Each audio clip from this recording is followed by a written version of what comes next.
Nobody perfect, yang artinya tidak ada yang sempurna. Melalui pelajaran Sekolah Sabat pekan ini, tulisan Rasul Paulus kepada jemaat Kolose akan mengingatkan kita bahwa di dalam kehidupan kita akan mengalami banyak hal-hal yang dapat menyesatkan kita.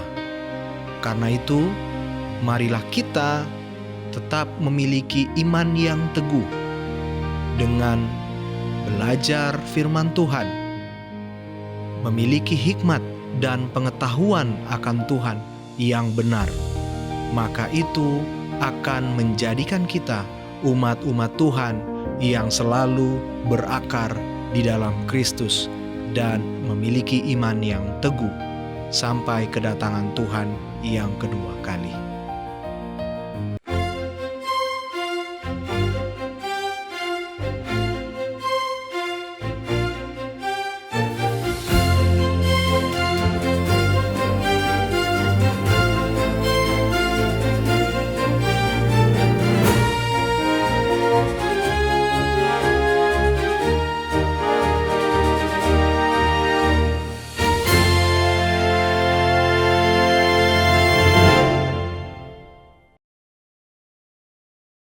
Shalom, salam sejahtera untuk kita semua, khususnya kepada semua pemirsa AWR Borneo, dimanapun Anda berada pada saat ini yang sedang menyaksikan diskusi Sekolah Sabat bersama dengan AWR Borneo.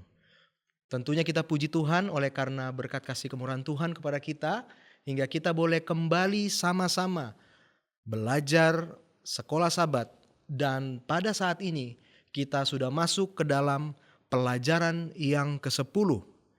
Dan tentunya saya tidak sendirian, karena saat ini di studio telah hadir bersama dengan saya hamba Tuhan Pendeta Rusdianto. Shalom Pendeta. Shalom, Tuhan berkati. Puji Tuhan, gimana kabarnya Pendeta? Luar biasa, Tuhan berkati. Puji Tuhan Pendeta. Baik, saat ini kita akan kembali sama-sama belajar dan berdiskusi pelajaran Sekolah Sabat kita Pendeta. Kita sudah masuk di pelajaran yang ke-10 dengan judul Sempurna dalam Kristus. Izinkan saya membacakan terlebih dahulu untuk ayat intinya. Karena itu, janganlah kamu biarkan orang menghukum kamu mengenai makanan dan minuman, atau mengenai hari raya, bulan baru ataupun hari Sabat. Semuanya ini hanyalah bayangan dari apa yang harus datang, sedang wujudnya ialah Kristus. Kolose 2 ayat 16 dan 17. Sebelum kita mulai, mari kita sama-sama berdoa. Bapa kami di sorga, pada saat ini kami akan bersama-sama berdiskusi, mempelajari pelajaran Sekolah Sabat. Biarlah Tuhan, kami memohon urapan Roh Kudus-Mu menjadi bagian bagi kami, khususnya hamba-Mu, Pendeta Rusdianto. Biarlah kami boleh mendapatkan pelajaran yang sangat baik dari Sekolah Sabat, dan itu boleh kami hidupkan, terapkan dalam kehidupan kami. Terima kasih Tuhan, ampuni segala dosa dan kesalahan kami. Di dalam nama Yesus Kristus kami sudah berdoa. Amin. Amin. Baik Pendeta, pelajaran kita saya akan antarkan di pelajaran Sabat petang, di mana ini memberikan pendahuluan kepada kita tentang bagaimana ternyata di zaman Rasul Paulus itu guru-guru palsu, ya, ajaran-ajaran sesat yang coba merusak firman Tuhan itu sudah ada, ya, Pendeta. Ya. Nah, jadi tentunya Paulus dengan iman keteguhan yang dia miliki, dia berusaha untuk bagaimana jemaat, murid-muridnya bisa dikatakan, atau orang-orang Kristen yang mula-mula saat itu, dia mau coba untuk mengingatkan, menasehati dan meneguhkan mereka, ya, karena kita melihat di sini bahwa ajaran-ajaran itu, ya, perintah-perintah dan ajaran manusia itu mulai masuk, menyeludup, ya, istilahnya menyisip, ya, menyisip ke dalam firman Tuhan, sehingga akhirnya membuat manusia itu lebih fokus kepada ajarannya daripada kepada Tuhan itu sendiri. Nah, Pada pekan ini kita akan mulai pendeta dengan hari Minggu, hikmat dan pengetahuan Allah. Bagaimana pendeta caranya Rasul Paulus ini memberikan pesan kepada umat-umat Tuhan, gereja saat itu ya. Kalau kita lihat di sini, kita lihat di ayatnya berarti Kolose ya. Kolose. Di jemaat di Kolose ini Ya. supaya mereka ini tetap punya pendirian di dalam Kristus, iman yang teguh dan terlebih berakar di dalam Kristus. Kira-kira apa pendeta yang mau disampaikan oleh Rasul Paulus? Ya. Shalom pemirsa aware dimanapun kita berada ya. Pada kesempatan ini Paulus kembali menampilkan sebuah dorongan dan kekuatan kepada jemaat di Filipi. Dia tahu bahwa apa yang dihadapi oleh jemaatnya di Filipi adalah tantangan yang luar biasa. Itu sebabnya di kalimat pertama yang Rasul Paulus sampaikan kepada jemaat di Filipi dengan berkata di dalam Kolose pasal 2 ayat pertama, karena aku mau supaya kamu tahu betapa beratnya perjuangan. Oke. Ya, jadi Rasul Paulus menyadari bahwa apa yang dihadapi oleh jemaat Kolose, bahkan apa yang Paulus ketahui bahwa perjuangan mereka ini berat. Ya, perjuangan ini berat. Nah, apa yang Rasul Paulus ingin sampaikan, khususnya pada pelajaran pertama ini adalah kepada jemaat agar mereka boleh diperkaya. Perkaya tentang Kristus khususnya ya. Ya. Pengajaran Kristus. Karena apa yang dihadapi di jemaat Kolose adalah pengajaran-pengajaran sesat ya. Ya. Dan ketika jemaat ini kaya, maka di ayat yang kedua dikatakan supaya hati mereka terhibur dan bersatu dalam kasih sehingga mereka memperoleh segala kekayaan. Kekayaan, keyakinan dengan cara adalah berhikmat dan berpengetahuan di dalam Allah. Ini nantinya kita akan lihat di pelajaran selanjutnya bahwa apa tujuan Paulus dikatakan bahwa ketika mereka harus memiliki hikmat dan pengetahuan akan Allah. Agar ketika mereka memiliki pengetahuan dan hikmat akan Allah, mereka bersatu. Ya, mereka bersatu. Satu apa yang mereka akan hadapi. Iya. Jadi pentingnya ketika mereka bersatu di dalam hikmat, di dalam pengetahuan akan Kristus, hidup mereka juga akan tertib. Dikatakan dari pelajaran sekolah sahabat adalah tertiblah hidupmu, keteguhan hatimu di dalam Kristus. Bayangkan ketika kehidupan kita ini tidak seirama. Ada yang memiliki ketahuan A, pengetahuan B dan sebagainya akan tidak seirama di dalam persekutuan jemaat. Itu sebabnya Rasul Paulus mendorong ya pelajaran sekolah sahabat hari Minggu mendorong mereka, tujuannya adalah mereka bersatu kasih yang akan mana memiliki hikmat pengetahuan di dalam Kristus. Itu seperti nanti di pelajaran selanjutnya di mana Paulus menggunakan sebuah metafora sebuah tanaman. Ya, sebuah tanaman. Ya, jadi ketika jemaat itu memiliki hikmat pengetahuan akan Allah, akan kebenaran dalam Kristus, akar mereka akan kuat. Mereka akan bertumbuh menghadapi beberapa tantangan kan, seperti pengajaran-pengajaran ini ya. Karena nanti kita akan lihat di pelajaran selanjutnya pengajaran-pengajaran apa yang jemaat Kolose ini hadapi ya. Tapi ketika jemaat di Kolose ini berakar, bertumbuh, di mana nutrisi mereka yaitu hikmat, nutrisi mereka itu pengetahuan akan Allah yang benar, mereka bersatu, mereka kuat, mereka akan siap menghadapi tantangan tersebut. Nah, keteguhan iman ini Paulus ingin mengatakan bahwa seperti tanaman itu berproses. Iya. Ya, tidak serta-merta ketika kita tanam Langsung bertumbuh sedemikian kan. Iya. Kalau kita melihat pemirsa seperti kita tanam atau tumbuhan bambu. Di tahun pertama dia bertumbuh mungkin tidak langsung besar. Ya, tapi sesungguhnya bambu itu dia bertumbuh ke bawah. Akar-akarnya akan terlebih dahulu diperlukan. Ya. Jadi akar-akar ini akan menyerap nutrisi-nutrisi yang ada di sekitar tersebut, tanah tersebut. Ya.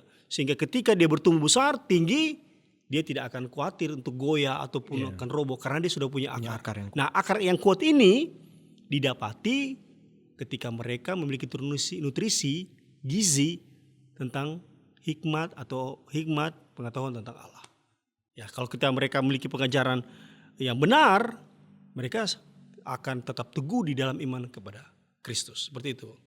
Baik pendeta, terima kasih. Saya dapat poin tadi dari apa yang pendeta sampaikan, ya terlepas dari bagaimana umat-umat Tuhan itu harus mempunyai nutrisi yang kuat untuk bisa berakar, Ya, agar tetap teguh ya ketika menghadapi pencobaan.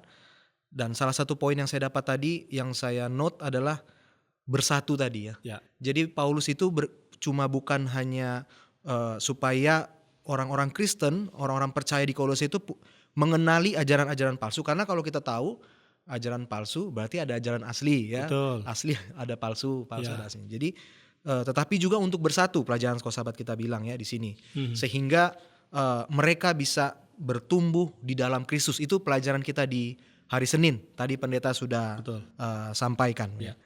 Baik, terima kasih pendeta. Kalau kita kembali melihat ya kepada isu yang terjadi di jemaat Kolose ini, kita melihat tadi pendeta sampaikan ada beberapa hal-hal yang ajaran-ajaran yang berkembang saat itu yang disinalir itu menjadi pelajaran yang menyesatkan. Ya. Nah, kira-kira pendeta, ini berhubungan dengan pelajaran kita di hari Selasa. Ya. Masalah apa yang dialami oleh jemaat Kolose ini sehingga Paulus itu menuliskan ya ada yang dipakukan pada kayu salib atau hukum ya yang dipakukan di kayu salib. Apa yang menyebabkan sehingga Paulus ini menuliskan seperti itu, pendeta? Baik. Jadi ada perdebatan yang terjadi di tengah-tengah jemaat ini, Iya. yaitu masalah sunat. Iya. Ya, jadi hal ini ketika Rasul Paulus menyaksikan bagaimana jemaat di Kolose, mereka memperdebatkan tentang pentingnya sunat kepada orang Yahudi dan non-Yahudi. Meskipun mereka sudah menjadi bagian di dalam satu tubuh, di dalam gereja tersebut. Tapi menjadi perdebatan penting yaitu sunat itu sendiri. Nah, Paulus menyampaikan di dalam Kolose 2 ayat yang ke-11, di dalam dia kamu telah disunat, bukan dengan sunat yang dilakukan oleh manusia, tetapi dengan sunat Kristus. Iya. Kemudian yang terdiri dari penanggalan tubuh yang berdosa. Kemudian dilanjutkan begini. Karena dengan dia kamu dikuburkan dalam baptisan. Jadi Paulus ingin menghubungkan sunat dan baptisan. Oke. Ingat, sunat ini adalah sebuah perjanjian Ya, Allah dengan Abraham. Allah dengan Abraham. Bahwa setiap orang yang akan bergabung dan ketika kamu juga ingin percaya kepada Kristus atau kepada Tuhan, Ya. ditandai dengan perjanjian sunat. Jadi setiap orang yang akan bergabung dari bukan bangsamu, mereka harus disunat. Nah, ketika orang-orang Yahudi maupun non-Yahudi bergabung kepada kekristenan waktu itu, mereka tidak lagi ditandai dengan sunat. Atau sunat lahiriah, namun kepada baptisan itu sendiri. Oke. Jadi sunat dirubah, digantikan dengan baptisan. Makanya Paulus mengatakan adalah baptisan Kristus. Iya. Apa baptisan Kristus itu adalah apa itu sunat Kristus adalah baptisan Kristus. Ya, makanya dibilang ayat yang ke-12, karena di dalam dia kamu dikuburkan dalam baptisan. Oke. Jadi jam baptisan. Jadi apa yang dipakukan di kayu salib adalah sebuah tradisi yang mana itu telah berakhir di kayu salib. Salah satunya adalah sunat. Sunat itu. Jadi mengacu kepada sunat hati yang Yesus kempinkan atau Kristus hadirkan kepada Paulus hadirkan kepada jemaat di Kolose, yaitu sunat hati. Iya. Ketika bergabung di dalam sebuah kekristenan mengikuti Kristus, ada yang diubahkan di dalam hatinya, yaitu sunat hati. Dan dia berubah melalui baptisan, menerima sunat hati itu melalui baptisan. Sekali lagi, sunat lahiriah itu telah berakhir di kayu salib dan dirubah menjadi sunat batinia atau sunat hati yang diperkenalkan Paulus, yaitu baptisan itu sendiri. Seperti itu. Baik, terima kasih pendeta. Nah, kalau menyinggung tentang sunat pendeta ya, Ya. untuk zaman sekarang Mhm. ya, kalau kita bicara tentang sunat, kita bicara masalah sunat lahiriah pendeta. Betul, betul. Nah, apakah artinya secara tidak langsung untuk umat-umat gereja Masehi Advent hari ke-7 zaman sekarang, Mhm.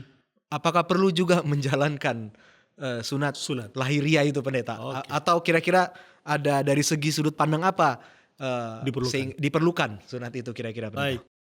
Jadi sunat dalam konteks lahiriah ya, Ya. itu mengacu kepada kesehatan saja. Ya, tapi tidak ada unsur keselamatan. Jadi kalau mana sunat itu mau dikenakan, mau kita ambil, ya, secara lahiriah, maksud dalam hal ini konteksnya adalah secara lahiriah, sunat lahiriah itu merana kepada kesehatan, tapi tidak ada unsur keselamatan. Kesehatan bisa, ya, tetapi Medis lah ya, dari ya segi dalam medis. dunia medis ya khususnya ya. Tapi kalau dalam unsur keselamatan tidak lagi, ya, seperti itu. Baik, terima kasih pendeta ya. Sepertinya itu menjawab juga pertanyaan beberapa anggota jemaat ya. Saya kadang-kadang sering menemukan pertanyaan-pertanyaan seperti Iya. itu ya. Jadi supaya kita juga lebih jelas, tentunya pelajaran sekolah sahabat kita pas mengenai pelajaran tentang ini pendeta. Nah, baik, kita lanjutkan pendeta. Di hari Rabu itu ada juga isu yang ternyata bukan hanya tentang ritual tradisi tadi, sunat, tetapi juga tentang hari Sabat. Ya. Nah, inilah yang disinggung di dalam ayat inti kita ya, Kolose 2 ayat 16 sampai 17, dan di sini dikatakan pelajaran kita ini menyinggung Kolose 2 ayat 16 sampai 19. Nah, kira-kira apa masalahnya pendeta tentang Baik, hari Sabat ini? ini- Kenapa Paulus sangat sepertinya ingin mau mencoba menekankan tentang hari Sabat ini Ya. supaya kita jangan salah juga pendeta. Baik, memang ini menjadi klise di beberapa Ya, kalangan kekristenan Betul. sehubungan dengan Sabat itu. Ya, Mereka berpendapat bahwa Sabat itu telah dipakukan, ya, seperti halnya sunat, karena itu hanya bayangan, ya. Sehingga di ayat ini menjadi perbincangan di kalangan para filsafat, para pelajar Alkitab, ya, kekristenan itu sendiri, ya. Di ayat yang ke-16, ya, kalau kita melihat pada pelajaran ini dalam Kolose pasal 2, karena itu, ya, seperti kalau menekankan karena itu seperti memberikan kesimpulan. Karena itu, ya, Ya. karena itu jangan membiarkan orang menghakimi kamu mengenai makanan, minuman, atau mengenai hari raya, bulan baru, atau hari Sabat. Kalau kita hanya membaca pada teks ini saja akan membuat sebuah pemahaman yang berbeda, khususnya pada hari Sabat itu sendiri. Tetapi kalau kita mundur bagian ke atas, kita akan menemukan di ayat yang ke-14. Dikatakan begini, dengan menghapus surat hutang yang mendakwah kita. Ingat, kalau kita mendengar kata hutang, itu kalau dalam bahasa Inggris debt, ya, artinya hutang. Ataupun bisa kita terjemahkan adalah dosa. Dengan menghapus surat dosa yang mendakwah kita, ya, yaitu dengan ketentuan-ketentuan hukum melalui kematiannya di kayu salib. Ya. Nah, sekarang pertanyaan bagi kita adalah menghapus surat hutang apa ini? Oke. Ya, oke. Jadi kita temukan adalah ternyata surat hutang itu adalah dosa. Nah, Baik.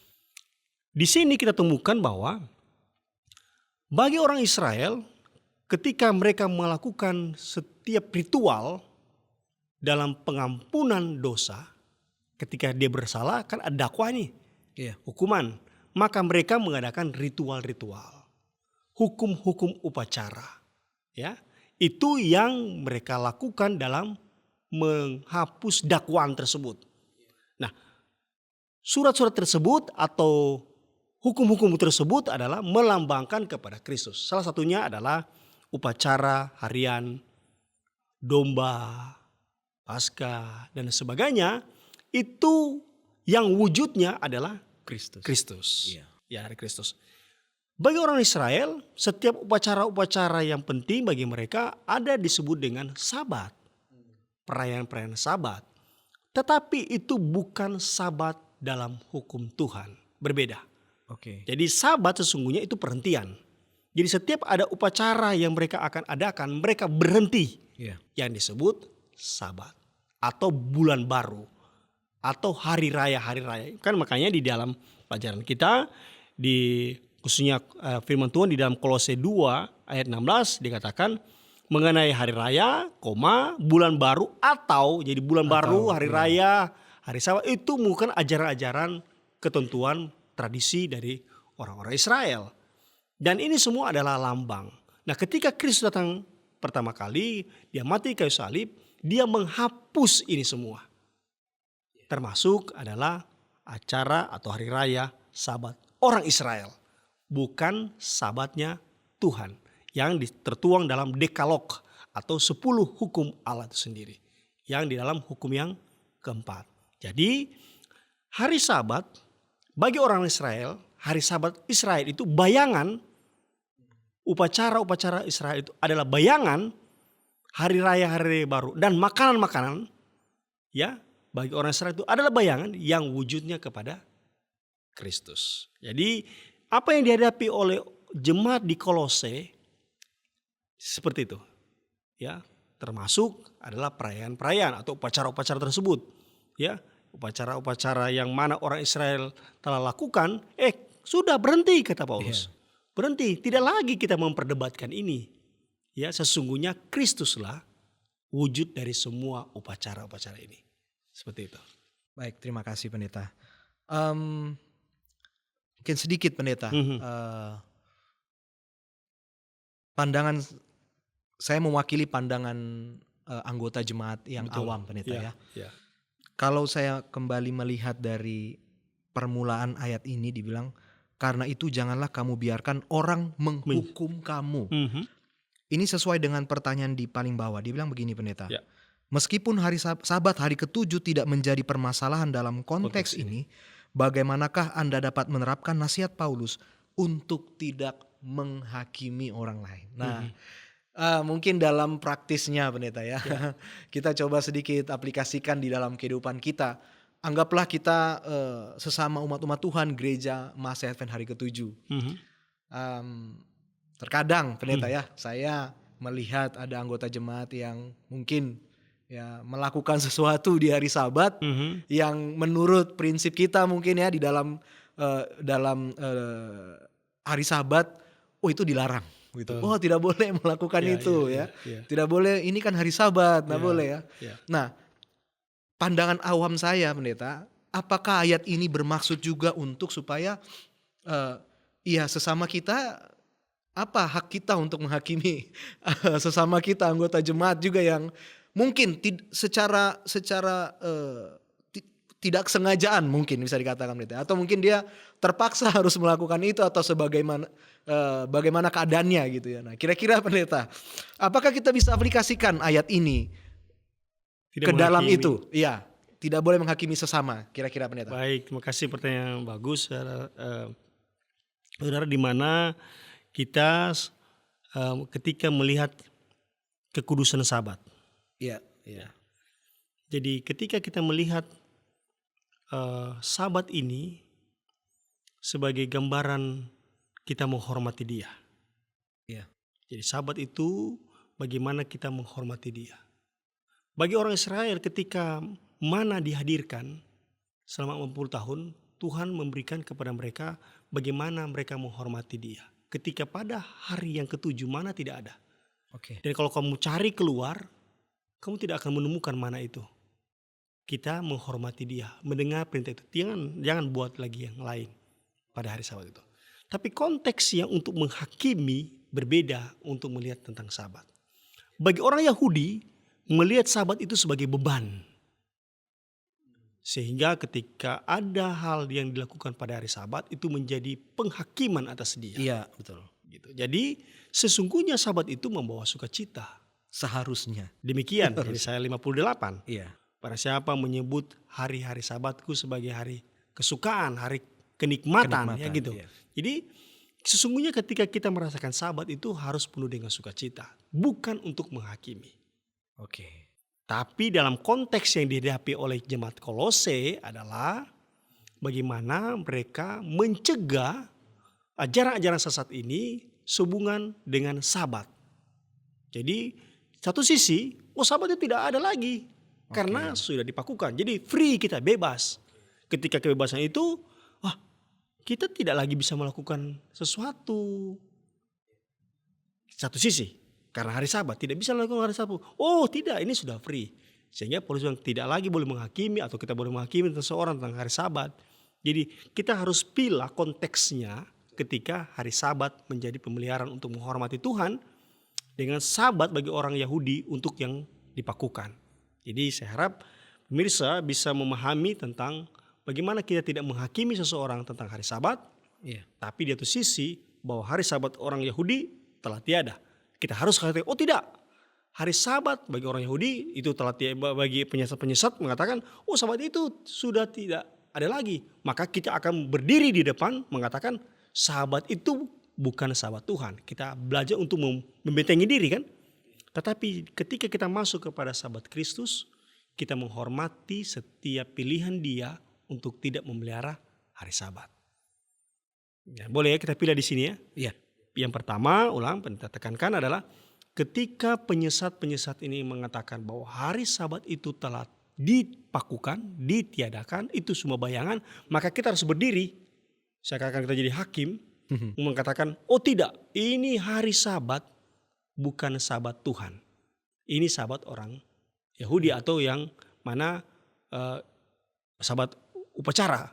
Tapi di satu konteks yang lain, ketika kita katakan bahwa hari Sabat Tuhan sebagai Sabat kesukaan, Sabat kenikmatan, dan ketika ada yang tidak memelihara hari Sabat, kita menghormati pilihan Dia, bukan untuk menghakimi Dia. Beda ya konteksnya ya? Ya. Seperti Yesus, murid-murid Yesus memetik gandum pada hari Sabat. Betul. Ya. Lalu dicelah oleh orang Yahudi. Mengapa kamu melakukan demikian? Nah, Yesus tidak menghakimi murid-murid Yesus. Ya kan? Karena konteks pada saat itu adalah Sabat Tuhan, bukan Sabat orang Yahudi atau penyesat-penyesat yang dihadapi oleh jemaat di Kolose. Jadi saya pikir begitu untuk dilihat. Namun begini. Iya. Kita mau tambahkan sedikit adalah di pelajaran sekolah sama mengatakan Sabat itu telah hadir sebelum kejatuhan manusia. Oke. Iya. Sejak Taman Eden. Nah, di Kolose memperdebatkan adalah Sabat yang sudah jatuh di dalam dosa. Sehingga itu telah dipakukan. Maka ketika ada surat-surat dakwaan itu seperti Sabat, upacara-upacara itu dia, mereka ketika Kristus mati itu dipakukan. Iya. Tapi Sabat Tuhan itu hadir, telah ada sebelum kejatuhan manusia. Ya. Jadi berbeda Sabat yang dihadapi para penyesat-penyesat ini ya atau yang dihadiri oleh jemaat Kolose dengan Sabat Tuhan itu sendiri. Itu sebabnya pendeta mau tekankan di Kolose pasal 2 ayat yang ke 14 dengan menghapus surat hutang. Surat hutang atau kalau lihat dengan menghapus surat dosa. Nah, memang di sana akan memunculkan yaitu upacara tentang hari Sabat, bulan baru, tentang makanan, tentang hari raya. Nah, itu yang dilakukan oleh orang-orang Yahudi, orang-orang Israel, dan itu telah ditiadakan oleh Tuhan. Jadi hukum upacara itu di dalamnya tentang makanan ada, tentang bulan baru, tentang hari raya dan hari Sabat. Dan hari Sabat itu adalah Sabat orang Israel, bukan Sabat Tuhan. Itu. Baik, terima kasih pendeta. Sangat jelas sekali ya. Jadi sesuai dengan subjudulnya bayangan atau wujud ya. Jadi, betul. Sabat dikatakan bukanlah bayangan yang harus dihapus. Betul. Jadi itulah yang kita mungkin bisa ditekankan untuk pemirsa di rumah. Baik, pendeta, saya pikir sebenarnya ini topik yang sangat menarik sekali, tetapi berhubung kita juga punya waktu ya, Pendeta ya, Ya, mungkin sebelum kita akan menutup dengan kesimpulan dari Pendeta, ya, ya ini kita kembali melihat bahwa eh, sisipan daripada perintah-perintah manusia yang dimasukkan ke dalam eh, hukum Tuhan itu sendiri yang dibuat, yang digunakan untuk membuat ya kita melihat bahwa orang Yahudi ini karena merasa mereka umat Tuhan, umat pilihan yang dipilih oleh Tuhan, jadi mereka merasa bahwa hukum-hukum ritual itu, perintah-perintah manusia mereka sisipkan itu untuk menjadikan mereka semakin eksklusif, Pendeta. betul. Nah, itu di hari Kamis kira-kira sebenarnya apa yang menjadi isu di sini, Pendeta, yang perlu kita eh, tekankan kepada umat-umat Tuhan, dan sekaligus Pendeta nanti boleh juga menutup dengan kesimpulan, Pendeta. Baik, terima kasih. Pemirsa, aware dimanapun kita berada, pada bagian ini pelajaran sekolah sahabat menekankan tentang bahwa peraturan-peraturan yang diberikan oleh orang-orang Yahudi itu telah disobek. Iya, Ingat ketika Kristus mati di kayu salib, iya. ada tirai Tirai di bait Allah. di bait Allah yang terkoyak, tersobek ya. Itu artinya menggambarkan bahwa seluruh peraturan-peraturan duniawi atau peraturan-peraturan upacara orang-orang Israel saat itu telah berakhir. Ya. Paulus ingin menekankan tentang bagaimana upacara-upacara ini yang sesungguhnya menjadi beban, sungguh menjadi beban sekali bagi anak-anak Israel pada saat itu, termasuk kepada jemaat-jemaat ya yang Paulus kembangkan waktu itu, khususnya di Kolose. Mereka melihat hukum Sabat khususnya itu menjadi beban, bukan membawa sukacita.